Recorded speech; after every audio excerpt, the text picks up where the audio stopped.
We're in a very loaded address on Krakow Jewish Kazimierz district. It's an intersection of Rabbi Meisel Street with Bożego Ciała, Corpus Christi. We're inside a building built in late 1800s as Hevre Tehilim, as one of the Jewish religious brotherhoods, which in the ground floor had a Talmudic school and a synagogue.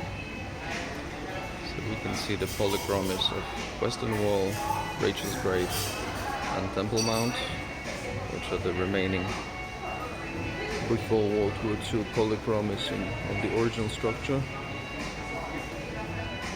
For many years after the war, the building was used as a Polish folk dancing studio.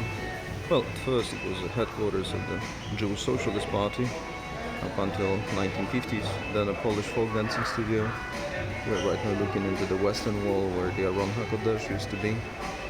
And in the last over 10 years, the building is rented by the Jewish community of Krakow, rezoning it into a Hevre cafeteria and a club.